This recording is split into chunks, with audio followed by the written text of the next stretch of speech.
The danger of incompetence. Good day, I am Vershima Deorti, your go-to productivity surgeon. I help students, entrepreneurs, and marketplace professionals defeat procrastination and learn the principles that can help them accomplish more in 12 months than they've done in 3 years. I'm also the founder of Africa's fastest growing entrepreneurial and hyper productivity community, Dream Again. And I'm super excited to be live in today's edition of Productivity Clinic, which is episode 414 of 1000. And it is my pleasure and my privilege to actually come live and share with you the danger of incompetence. But before I proceed, if this is your first time on Facebook, hit the follow button. And if it's your first time on YouTube, hit the subscribe button because that's the best decision you're going to make this year. That being said, let's get into it. So, I want to talk to you briefly about the danger of incompetence. And this is because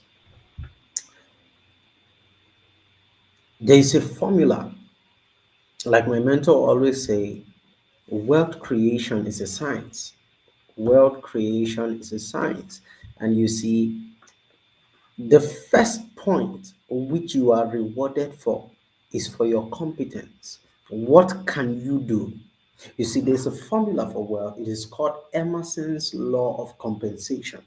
Because you see, the word, when you check the root word of the word competence, and it speaks of your ability to be equal to coincide with. It talks of you being capable to fulfill a task. That's competence.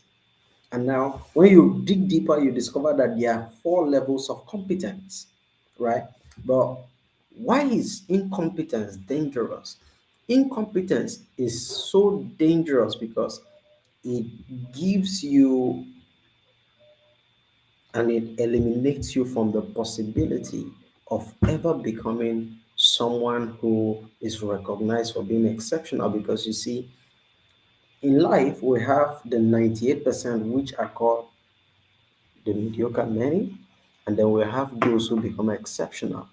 And the danger of incompetence, the first danger of incompetence is the fact that you will end up poor.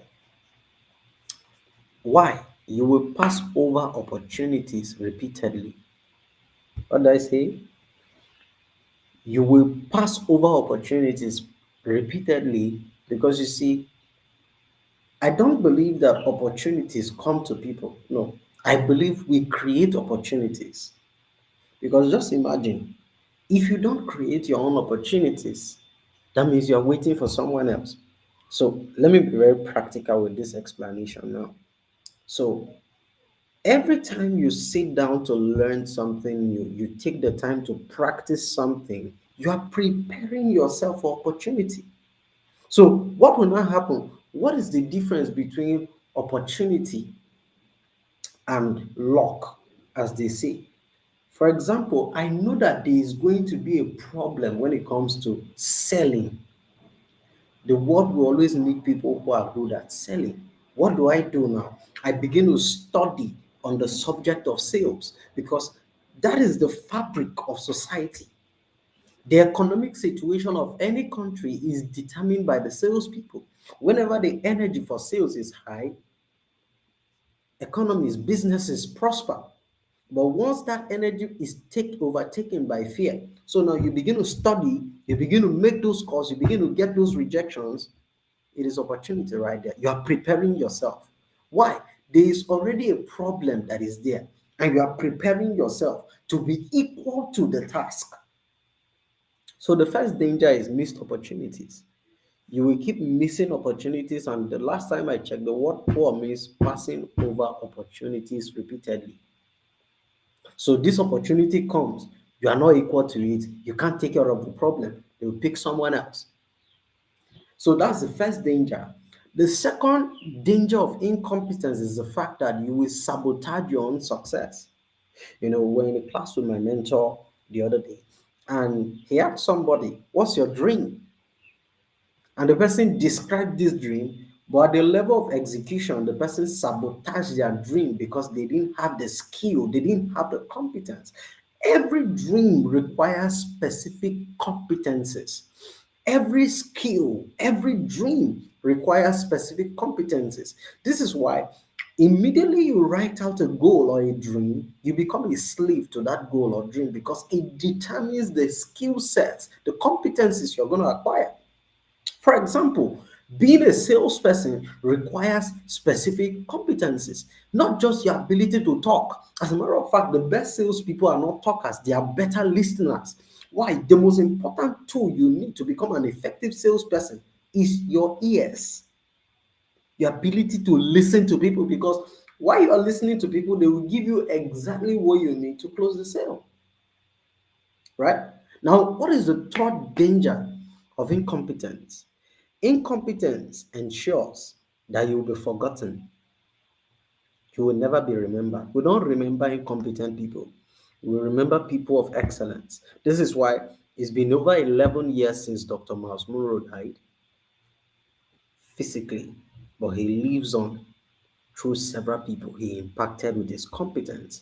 I remember a teaching on excellence that Dr. Miles Monroe did, and he talked about Mayor Angelo and how this guy was busy painting, and his assistant walked into the building and was saying, Michael, Michael. And eventually he answered. And when he answered, he traced the sound and he discovered that Michael was under a particular slab where most people won't see and was busy, concentrated, painting for hours, drawing. And his assistant said, people won't see it. And he said, no, I will see it. You are going to see it. Excellent. And that is why his name has lived way beyond his time. Do we talk of Steve Jobs? I read the story of Steve Jobs, how he was supposed to paint the wall in his house, and he failed to paint inside the wall or something. And his father said, now, how come Steve, you didn't paint this place? And he said, no one else is gonna see it. His dad said, no, I'm gonna see it. We're gonna see it.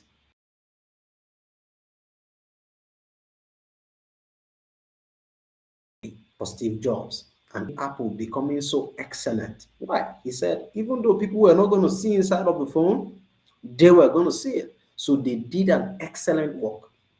The danger of incompetence. So the first thing that is gonna happen if you do not develop yourself to be equal to the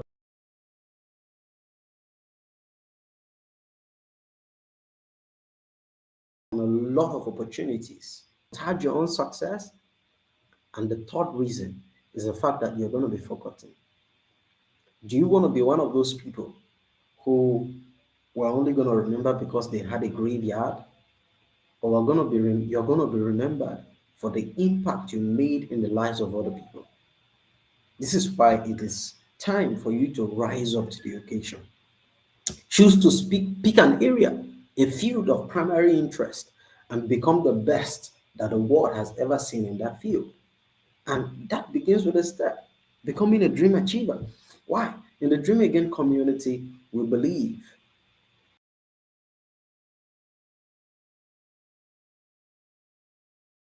will never taste of our value if they don't taste of our essence. And this is why one of the core qualities of a dream achiever is that curiosity drives us.